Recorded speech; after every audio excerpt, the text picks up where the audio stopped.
Gladwell here from Sail World. We're here with Manouch Moshayedi, who's the proud owner of Rio 100, which is the revamped supermaxi. Previously started off as Zana. Manouch, what was your inspiration for this project? Well, we wanted to race in the Transpac next year, and I wanted to get a boat that would be the maximum size boat that one could race in that, especially for the Barn Road Trophy. I started sailing in 1987 when we moved to California from New York City. My father-in-law came over and we went out sailing a few days, and I was hooked from there. I'm originally from Iran. Been living in the United States since 1979, and before that Belgium and England. No, didn't have sailing experience. I left Iran when I was 16. I had finished up my high school and busy with basically high school work, so not sailed before. Well, all the new boats that are being built, they're being built with canting keel and water ballast, and I specifically wanted a very simple supermaxi for the Barn Road Trophy. Most of the races in California, where I'm from, are done with non-canting keel boats. So I thought this would be a very good project to have, and I'm so glad that we actually did it. The boat is very quick, very nice, goes downwind very nicely, and it's looks like it's very competitive based on our last results that we did here in Yates Cup and the practices that we've been doing for the past week here. The boat seems to be a great boat for downwind.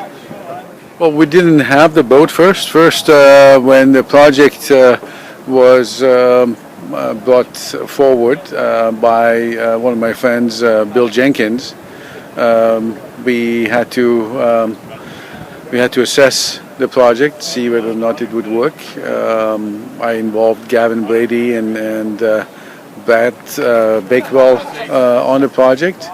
And then we went and looked at the new designs that Brett was doing and changed a couple of things, like went from single rudder to twin rudders.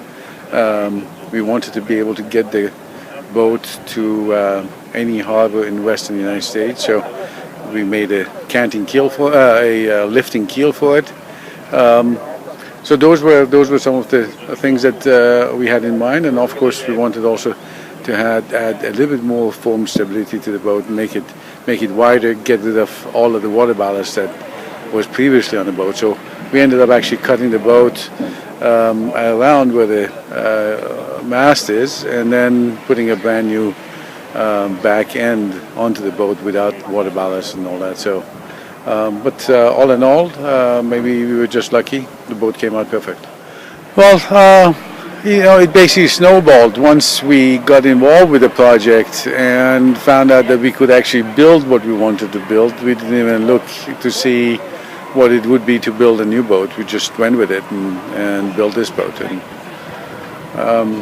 if I were to build a brand new boat, probably I would go along with the rest of the crowd and just build a canting keel boat with water ballast and all that, which probably would have been a lot more costly than what this was, and this fits our purposes perfectly. It actually acts, I used to have a couple of TP52s. It acts very much like a TP52, but a TP100. Well, it's got a good tradition in California, and it's something that most California sailors are after to get the Barn Road Trophy. So we think that with this boat, with the size of it that is, this could be a very successful boat for Barn Road Trophy, not only for 2015, but for years to come, because I don't see any other 100-footers being built that are without canting keels. The worst time on a sailboat is when the engine is running. So yes, I do have a grave objection to boats that have got their engines running all the time. We're going to go to Sydney to Hobart, do the Sydney Hobart race on Boxing Day, and then after that the boat gets shipped from Sydney to Long Beach, California. We're going to reassemble the boat, and then in March we have Los Angeles to Cabo race, and then from there in July we have the Transpac race, and in between I think there's Island race and things like that. The local things that are 200, 300, 400 miles long that we will do. Well, we have no illusions that we're going to keep up with the canting keel boats. As we saw also in the Yates Cup, we were very, very competitive when it came downwind, to the downwind part of the race, and the winds were blowing in the 15 and lower. We were very competitive, and we were able to get ahead of Bourgest and Giacomo.